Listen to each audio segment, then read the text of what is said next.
A very warm welcome to all of you to Self Selection Board और One Step Towards Uniform। मेरा नाम है शुभम वाशने और आज हम बात करेंगे आर्टिकल 317-35A के रिमूवल पे।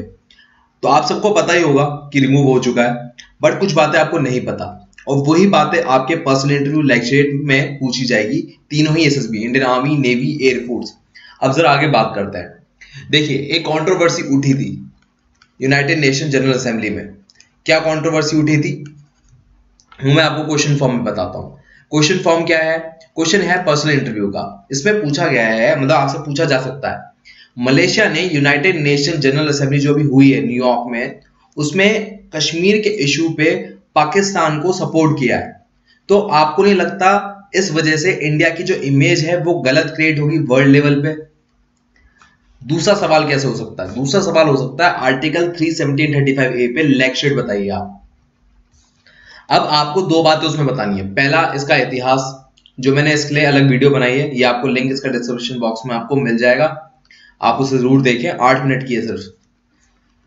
और इसके बाद आता है जीडी। जीडी नहीं पूछा जाएगा आपसे। रीजन क्या है? आर्टिकल 370 के ऊपर तो सब लोग फेवर में बोलेंगे रिमूव हो गया, अच्छी बात है, तो ये पूछने के चांसेस जीडी में बहुत कम है, बट लेक्चर में और पर्सनल इंटरव्यू में पूछा ही जाएगा। मैंने अभी संकेत का इंटरव्यू लिया था, उसमें संकेत आपको बताएगा कि उसमें उससे पूछा गया था आर्टिकल 370। अब हमें आर्टिकल 370 को समझने के लिए हमें 2014 में जाना पड़ेगा। 2014 में बीजेपी का मैनिफेस्टो निकलता है, उसमें कहता है कि आर्टिकल 370 को वो हटा देंगे। बट होता क्या है, उनका टर्म 2014 से 2019 का खत्म हो जाता है, गवर्नमेंट फेल हो जाती है और आर्टिकल 370 हटता नहीं है। बट मीनवाइल 2018 में कुछ इंसिडेंट्स होते हैं। आप देखेंगे 2014 के बीच में 2018 आ रहा है, तो उसमें 18 में कुछ इंसिडेंट्स होते हैं। वो क्या इंसिडेंट्स है? 19 जून 2018 में महबूबा मुफ्ती अपनी सीएम की पोस्ट से रिजाइन कर देती हैं, जो कि पीपल डेमोक्रेटिक पार्टी से होती है। रीजन क्या होता है कि कोलिशन ब्रोकन हो जाता है बीजेपी के साथ। पीडीपी और बीजेपी ने कोलिशन से गवर्नमेंट बनाई थी जम्मू कश्मीर में, वो अब टूट जाता है। ठीक है, अब इसके बाद क्या होता है कि कानूनी तौर पे 6 महीने के अंदर इलेक्शन हो जाने चाहिए स्टेट के द्वारा से, बट ऐसा नहीं होता। नवंबर 8 को न्यूज आती है कि कश्मीर के इलेक्शन जानबूझ के डिले किए जा रहे हैं सेंटर की वजह से। सेंटर चाहती है कि इलेक्शन ना हो, डिले हो। अब ये बात इकोनॉमिक टाइम्स में है तो बहुत प्रोमिनेंट है। फिर कहानी और आगे बढ़ती है, दिसंबर आ जाता है और 6 महीने बीत जाते हैं। तो अब 6 महीने बीत चुके हैं, इलेक्शन होना था, हुआ नहीं है, तो अब क्या होगा? देखिए, कॉन्स्टिट्यूशन ऑफ इंडिया ये कहता है कि मान लो अगर 6 महीने में इलेक्शन नहीं हुए तो गवर्नर रूल जो था स्टेट में वो हट के अब वहां पर प्रेसिडेंट रूल बन जाएगा। तो अब सीधे स्टेट से पावर उठ के प्रेसिडेंट के हाथ में आ गई है। यहां तक आपको बात समझ में आ गई। अब यहां से आगे चलते हैं। मार्च 10, 2019 में न्यूज आती है इलेक्शन कमिश्नर के द्वारा, सुनील अरोड़ा जी के द्वारा, कि जो जम्मू एंड कश्मीर में इलेक्शन होने हैं वो अभी नहीं होंगे। क्यों? क्योंकि लोकसभा के इलेक्शन भी आ रहे हैं और जम्मू एंड कश्मीर के इलेक्शन भी आ रहे हैं, तो दोनों में सिक्योरिटी प्रोवाइड करना बहुत मुश्किल होगा। जम्मू एंड कश्मीर में सिक्योरिटी ज्यादा चाहिए होती है। ठीक है, बात समझ में आ रही है? तो यहां से इलेक्शन डिले कर दिए जाते हैं। अब यहां पर क्या आता है, इलेक्शन हो जाते हैं लोकसभा के और बीजेपी गवर्नमेंट जीत जाती है अगेन मोदी जी के नाम पर। यहां तक बात आई समझ में? उसके 10-15 दिन बाद, डेट देखो, इलेक्शन जीता है 25 मई को, उसके 10-15 दिन बाद जून 12 में न्यूज आती है कि जम्मू एंड कश्मीर में जो प्रेसिडेंट रूल लगा हुआ था वो अब 6 महीने और एक्सटेंड कर दिया गया है। ठीक, तो जो स्टेट में जो पार्टी हैं वो कंफ्यूजन में रही होंगी, हो क्या रहा है। अगली न्यूज क्या आती है अगस्त 2 को कि इमीडिएटली 38,000 ट्रूप जो हैं वो डिप्लॉय कर दिए गए हैं जम्मू एंड कश्मीर में। अब ये बात सोच के जितनी भी स्टेट पार्टीज हैं वो कंफ्यूजन में हो गई। क्या यहां पर डिक्टेटरशिप हो रही है? क्या यहां पर इलेक्शन कभी होंगे नहीं होंगे? ये सब चल रहा था दिमाग में उनके, और मीडिया भी बहुत हाइप बना रही थी इस बात की। गवर्नमेंट कहती थी कुछ नहीं होगा, कुछ नहीं होगा, ऐसी हाइप चल रही थी। यहां से फिर कहानी आती है 5 अगस्त 2019।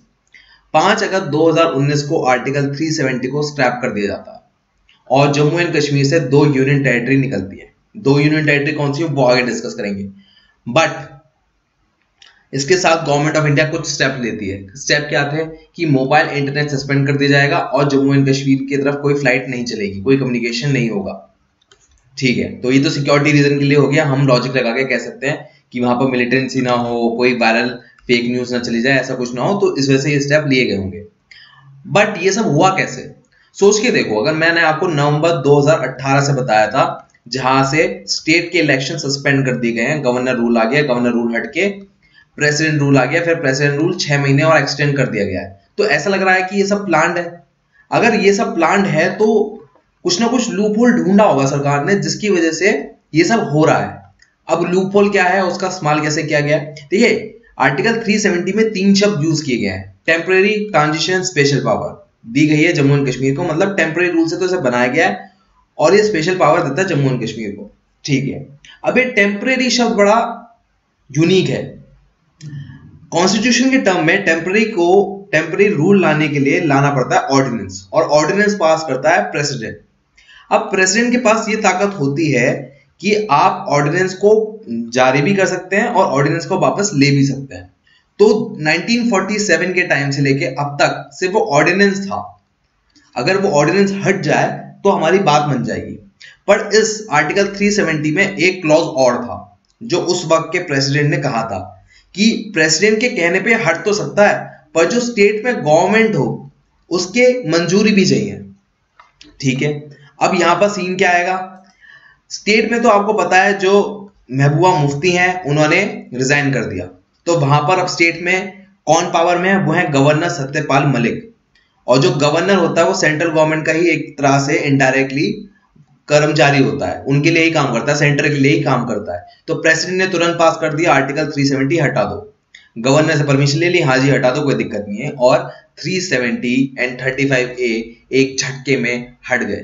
दोनों ही ऑर्डिनेंस से आए थे और दोनों एक झटके में हट गए। कहानी यहां पर खत्म होती है।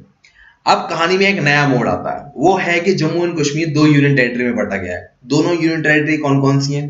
पहला तो है जम्मू एंड कश्मीर। पहले हम जम्मू एंड कश्मीर में लद्दाख को भी काउंट कर लिया करते थे, पर अब इसको थोड़ा डिस्टिंक्ट किया गया है। जम्मू एक अलग रीजन है जो नीचे की तरफ आता है यहां से, और कश्मीर ऊपर का रीजन है। अब इस पूरे को एक यूनियन टेरिटरी बना दिया है और यहाँ पर लेजिस्लेचर दे दिया, मतलब यहाँ पर पार्लियामेंट होगी यूनियन टेरिटरी की, जैसे दिल्ली में होती है, चंडीगढ़ में होती है वैसे। और वहां पर लेफ्टिनेंट गवर्नर होंगे, जैसे दिल्ली में लेफ्टिनेंट गवर्नर आपने सुने होंगे ना, अरविंद केजरीवाल कहते हैं कि लेफ्टिनेंट गवर्नर कुछ काम नहीं करने देता, तो वो लेफ्टिनेंट गवर्नर अब यहाँ पर भी होंगे। अब लद्दाख में लेजिस्लेचर नहीं होगी, वहां पर सीधे लेफ्टिनेंट गवर्नर होंगे। यहां तक की बात हो गई, समझ में आ गई। अब कहानी और आगे बढ़ती है। अब बैटल होता है वर्ड्स का पाकिस्तान और इंडिया के बारे में। पाकिस्तान बार बार न्यूक्लियर का थ्रेट देता आ रहा है और इंडिया डिफेंड कर रहा है कि उससे कोई मतलब नहीं है और वहां पर सरकार कौन चलाता है किसी को नहीं पता, ऐसे कुछ ना कुछ बातें चल रही हैं। बट इनमें से जो सबसे इंपॉर्टेंट बात है जो आपकी एसएसबी में पूछी जाएगी वो होगी यूनाइटेड नेशन जनरल असेंबली, क्योंकि बहुत बड़ा प्लेटफॉर्म होता है, दुनिया के वर्ल्ड लीडर्स आ रहे हैं, हर बात को रिकॉर्ड किया जा रहा है, तो यहाँ पर इन बातों का बहुत इंपॉर्टेंस होता है। अब मैं आपको कुछ वर्ड सुनाऊंगा, वो होंगे पीएम इमरान खान के। वो अपनी यूनाइटेड नेशन जनरल असेंबली में क्या बात कहते हैं वो आपको सुननी है बहुत ध्यान से। If this goes wrong, you hope for the best, but be prepared for the worst. If a conventional war starts between the two countries, Mr. President, if a conventional war starts, and anything could happen, but supposing a country 7 times smaller than its neighbor is faced with the choice, either you surrender or you fight for your freedom till death, what will we do? I ask myself this question, and my belief is la ilaha illallah, there is no God but one, and we will fight, and when a nuclear armed country fights to the end, it will have consequences far beyond the borders. It will have consequences for the world, which is why I repeat I'm here. Because I'm warning you, it's not a threat. It's a fair worry that where are we headed? अबे इमरान खान जी इतनी speech में इतने aggressive वे में कह क्या रहे थे? वो ये कह रहे हैं कि मैं सुसाइड करूंगा और जो इसका चार्ज होगा ना मर्डर का, वो आप लोगों पे आएगा, पूरी दुनिया पे आएगा। वो ये बात कह रहे हैं, ठीक है। ये पूरी आदत है हमेशा से पाकिस्तान की, ये बात हम जानते हैं। पर कहानी में एक नया नाम आता है, वो आते हैं मलेशिया के पीएम डॉक्टर महातिर मोहम्मद। ये सपोर्ट में आ जाते हैं पीएम इमरान खान के और कहते हैं कि कश्मीर में जो हुआ वो गलत है। और ये एक बात और कहते हैं अपनी स्पीच में, मैं आपको सुनाता हूं, जरा ध्यान से सुनिए। United Nations. Now, despite UN resolution on Jammu and Kashmir, the country has been invaded and occupied. There may be reasons for this action, but it is still wrong. The problem must be solved by peaceful means. India should work with Pakistan to resolve this problem. Ignoring the UN would lead to other forms of disregard for the United Nations. अब अगर आपने इनकी speech सुनी हो तो उनकी speech में एक शब्द था, उन्होंने जम्मू एंड कश्मीर को एक कंट्री बोला। ध्यान से अगर आप सुनेंगे, और यही जो उन्होंने वर्ड्स बोले थे उसका एक क्रक्स उन्होंने अपने ट्वीट में भी कहा। जरा यहाँ पर देखिए, यहाँ पर आपको कंट्री लिखा हुआ दिखेगा जम्मू एंड कश्मीर के बाद। तो ये बहुत बड़ी दिक्कत है कि भाई एक मलेशिया जो कि आसियान देश का मेंबर है, जिससे हम एक्ट ईस्ट पॉलिसी की मदद से एक अच्छे रिलेशनशिप बनाना चाह रहे हैं, वो पाकिस्तान का साथ दे रहा है। ऐसा क्यों? रीजन ये है, मलेशिया की 60% से ज्यादा जो पॉपुलेशन है वो इस्लाम को फॉलो करती है और मलेशिया एक डेमोक्रेटिक कंट्री है। डेमोक्रेटिक कंट्री की सबसे बड़ा लूप होल क्या होता है कि वो हमेशा गेम ऑफ नंबर बन जाता है। अब वो गेम ऑफ नंबर बन जाता है तो इसकी वजह से वो सिर्फ वोट बैंक बनाना चाहता है अपना, कि देखो हम हमेशा इस्लाम के साथ खड़े हैं और वोट हमें ही देना। और तो एक तरह का ये सिर्फ एक पॉलिटिकल स्टंट था और कुछ नहीं। अब सवाल ये आता है, क्या इंडिया को इससे वरी होना चाहिए? यही आपका सवाल था, याद रखिएगा। मैंने आपसे पूछा भी यही था, क्वेश्चन ये था, मलेशिया ओपनली पाकिस्तान को सपोर्ट कर रहा है यूनाइटेड नेशन जनरल असेंबली में, तो इंडिया की क्या इमेज खराब होगी? नहीं, इंडिया की अभी इमेज खराब नहीं होगी, पर आने वाले 5 साल में अगर कोई डेवलपमेंट जम्मू एंड कश्मीर में नहीं हुआ तो सवाल जरूर उठेगा इंडिया पे कि आर्टिकल 370 को हटाने का फिर मतलब क्या रहा, क्योंकि आपने तो कहा ही ये था कि डेवलपमेंट होगा। अब ये डेवलपमेंट होगा कैसे? देखो, जो प्रॉब्लम आ रही थी वो सिर्फ प्रॉब्लम आ रही थी कश्मीर रीजन में, श्रीनगर, पुंछ और कुपवाड़ा। अब इन तीनों रीजन के अलावा कहीं भी टेररिज्म की कोई प्रॉब्लम नहीं है। जम्मू टेररिज्म फ्री है, लद्दाख टेररिज्म फ्री है। होता क्या था, क्योंकि मेजॉरिटी ऑफ पॉपुलेशन यहाँ कश्मीर वाले रीजन में थी, तो जो पार्टी जीत के आती थी वो यहाँ के एरिया के हिसाब से डिसीजन लेती। मान लो 30 दिन के लिए बंद करना है पूरा कश्मीर, कोई एजुकेशन सेंटर नहीं खोलना, कोई यूनिवर्सिटी नहीं खोलनी, तो लद्दाख भी इससे सफर होता था और जम्मू भी सफर होता था।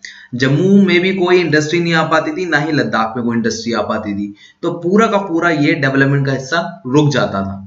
अब जब आर्टिकल 370 हट गया है तो बहुत ही आसान हो जाएगा पूरे के पूरे रीजन को डेवलप करना। तो यहां पर आपको एम्फेसाइज करके बोलना है, ये खाली 2 लाइन का आंसर है बट बहुत इंपैक्टफुल है। ये होता है वीडियो का एंड। ये एक वीडियो है how to prepare current affair for SSB. अगर ये वीडियो नहीं देखी है तो देखो इसे, बहुत ही जरूरी है ये। इस पे मैंने सब बताया कि एसएसबी की तैयारी करंट अफेयर की कैसे करनी है। इसके बाद एक और है डबलिंग फार्मर्स इनकम। आप में से काफी लोगों ने इसे इग्नोर कर दिया है। अब ये वीडियो इग्नोर नहीं करनी है। 2024 में इनकम डबल होनी है, तो आपसे ये सवाल पूछा जाएगा कि अभी तक डबल हुई क्या, या अभी तक कुछ तो बढ़ी होगी इनकम। अभी तक 4 साल बीत चुके हैं, 5 साल बीत चुके हैं गवर्नमेंट के, इनफैक्ट 6-7 साल हो चुके हैं, तो अभी तक कुछ बढ़ी तो होगी। तो इसी का जवाब मैंने इस वीडियो में रखा है, तो आप इस वीडियो को भी जरूर देखें। और ये कर दो लाइक शेयर सब्सक्राइब अगर वीडियो पसंद आई हो, और नहीं पसंद आई हो तो बताओ यार कमेंट सेक्शन में, हम जरूर बेहतर करेंगे। मेरे लिए कोई मैसेज हो #वाशिंग कमेंट बॉक्स में बताइए। जय हिंद, टेक केयर, बाय बाय, मिलते हैं आपसे अपनी अगली वीडियो में।